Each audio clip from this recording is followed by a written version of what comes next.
Muito bem, pessoal. Hoje nós vamos conversar sobre um assunto que é produto da minha primeira pesquisa científica, assim, há 10 anos atrás. Estava lá o Natan mais novinho, né, pesquisando a adolescência, debruçado então sobre adolescentes, principalmente adolescentes em conflito com a lei, a ponto, inclusive, de ter trabalhado na área. Trabalhei num CRES durante os 3 primeiros anos da minha formação. E esse é um órgão da assistência social que vai acompanhar adolescentes em liberdade assistida e prestação de serviço à comunidade, né? Mas com esse artigo aqui eu consegui fazer uma ponte entre esse campo social, um pouco mais prático, né, e a psicanálise. Ela está publicada na revista Marraio, número 3031, que é uma revista de formações clínicas do Fórum do Campo Lacaniano, aqui do Rio de Janeiro, e ela está escrita sob o título de Adolescentes em Conflito com a Lei, o Grande Outro e o Tráfico. O artigo na íntegra está na nossa biblioteca, né? Então vai lá ver como é que eu faço essa fundamentação, ver as referências se você se interessar por esse assunto. E, enfim, apesar do título ter essa função do grande outro, no artigo e aqui nesse vídeo eu não vou explicar o conceito de grande outro, né? Vamos partir de um ponto em que isso já está estabelecido, mas o conceito de grande outro eu vou deixar para outro vídeo, que inclusive já está publicado em artigo científico, está lá na biblioteca também, para a gente pensar como é que foi essa construção conceitual do Lacan, principalmente iniciando no Seminário 2, no qual ele percebeu que esse eu da consciência inicialmente proposto pelo Freud não é o eu da psicanálise, não é o eu da inconsciência. E vai propor então esse eu da inconsciência que, na verdade, em última instância, vai ser o outro. Então vamos ver a diferença entre G, Moa, essa cisão que se inicia em Freud, do cogito cartesiano, para pensar esse sujeito do inconsciente. Tá? Vamos partir daqui desse vídeo a partir do complexo de Édipo. Vamos partir disso para pensar o seguinte: existia ali na infância uma certa identificação, né, uma certa alienação da criança às suas primeiras figuras parentais, né?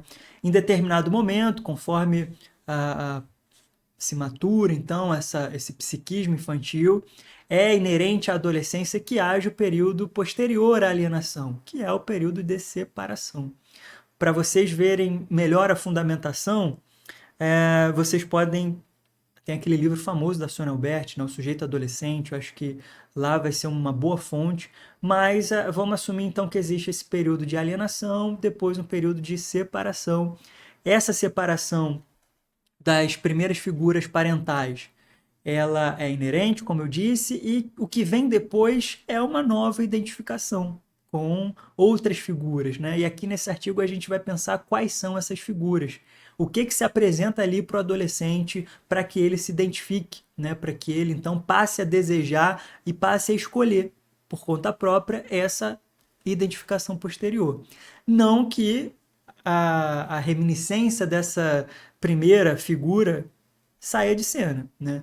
O Freud, inclusive, fala que essas referências das primeiras identificações elas vão ser repetidas ao longo da vida, né? Mas há aí, então, uma nova identificação. Vamos pensar em duas situações. Acompanhe aqui.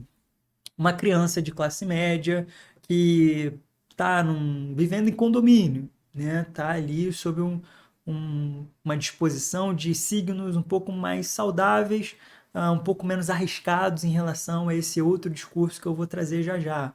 Mas essa criança, então, ela vai ter à sua disposição esses signos e vai se identificar, por exemplo, com uma filosofia de vida que é possível a partir do rock, que é possível a partir do reggae, né? Algo muito remetido à consciência, portanto, a como ser, ao dever. E aí ela vai ter uma construção, digamos, mais saudável, porque em contraposição a esse outro discurso, o discurso do tráfico de drogas, por exemplo, e daí a gente pode pensar uma criança que está na periferia, ali numa probabilidade de um risco um pouco maior a ter contato com esse outro discurso social, do tráfico de drogas, né, da droga em si, da arma. Então, obviamente, isso que se apresenta ali vai ser não necessariamente, mas é o escopo daquelas que foram aqui nesse artigo, né? Então a gente está falando de adolescência em conflito com a lei penal, tiveram seu contato com esses outros signos. E aí, tanto a minha monografia como esse artigo aqui, eu trago à luz um documentário do MV Bill, que se chama Falcão, Meninos do Tráfico.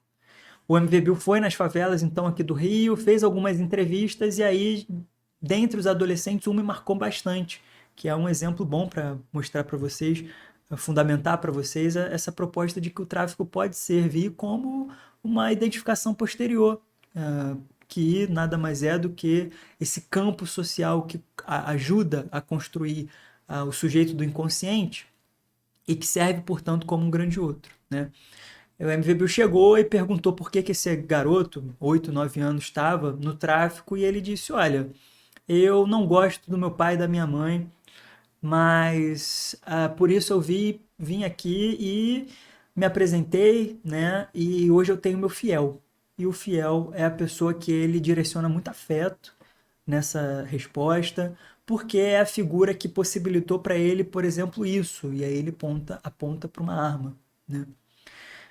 O fiel é a pessoa que gosta de mim. O fiel, ou isso aqui, nesse lugar que esse adolescente passou a ocupar, é aquilo que dá garantias para ele de uma nomeação, de um lugar, de uma função social, né? E não só isso, é uma fonte de renda, e renda, dinheiro, é um significante que vai possibilitar ele a ocupar a falta com os gadgets, né? Com as produções científicas. E aí ele cita uma delas, né? A motinha. Esse adolescente falou para o MVB o seguinte: olha, as mulheres não querem uma caidinha como eu, mas quando eu chego lá com a motinha, elas querem andar na minha moto, elas me olham. Olha aí a função desse signo enquanto signo de poder, né? Que vai garantir esse sujeito, esse adolescente, no laço social, vai permitir que ele saia desse assujeitamento, né, enquanto um excluído, e passe a figurar como um protagonista ali da sua cena e ter voz, né? Então, esse é um exemplo, né, de autonomia, que é um exemplo de separação, só que por vias que eu sustento serem pouco saudáveis, né? A alienação e a separação, então, ela é indispensável, ela é inerente à adolescência, só que nem todos os adolescentes vão ter chance de se separarem de forma saudável, né? O tráfico de drogas, como um grande outro, ele vai servir, então, a partir da seguinte construção, né? A dialética do desejo, da demanda, isso eu estou lendo aqui no artigo, né? Constitui-se a partir da identificação ou desejo do outro, né? Exaltando que o desejo do sujeito é aquilo que se quer com a separação. É nesse momento que as complexidades surgem, e uma das diversas possibilidades ao qual o adolescente recorre é a transgressão penal, né?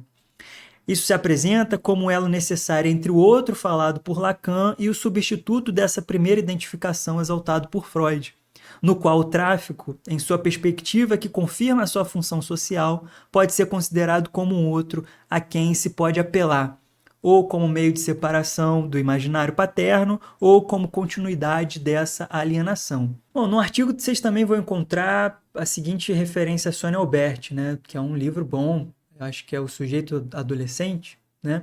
O conceito de outro faz referência a uma alteridade, olha aí uma outra palavra importante, já que a separação tá ali na dialética do desejo como exercício do desejo, né? Como exercício da escolha, ela também está em referência à alteridade, uma distinção entre o próprio sujeito e o que a ele preexiste.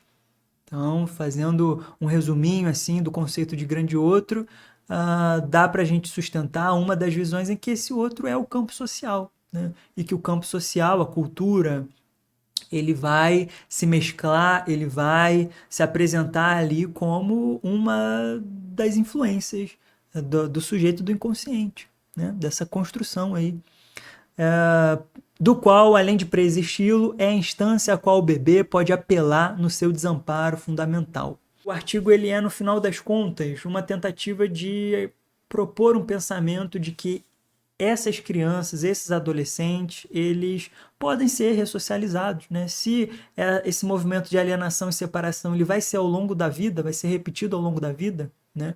Quiçá vai se vai sair de cena com o fim de análise? Talvez não. Mas se a gente assume que essas identificações elas vão ocorrer, elas estão ocorrendo aí conosco, inclusive, é possível oferecer novas identificações para esses adolescentes para não relegar eles a esse discurso de punição, né?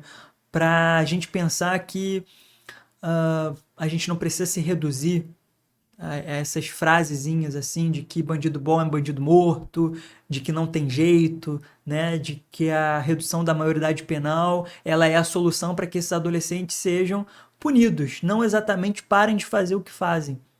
E se a gente tem uma cena na qual o adolescente que transgride a lei penal é aquele que eu descrevi para vocês, né? Periferia, negro, enquanto os outros que transgridem a lei, mas não de forma penal, às vezes sim, só não são pegos, eles vão ser tratados de uma outra maneira.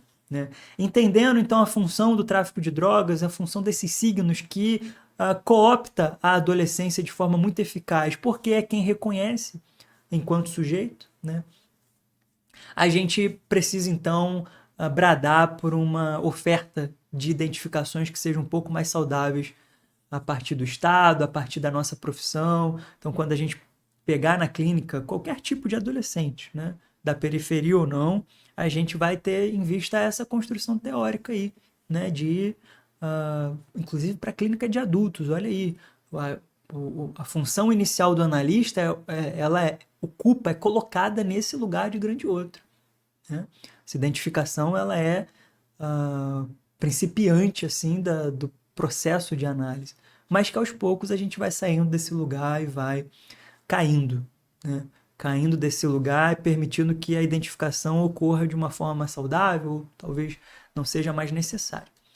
Muito bem, aguardem o próximo vídeo para a gente conversar sobre o tal conceito do grande outro. Leiam lá o artigo, os dois, né? E me digam nos comentários o que vocês acharam. Tá bom? Até a próxima, gente. Tchau.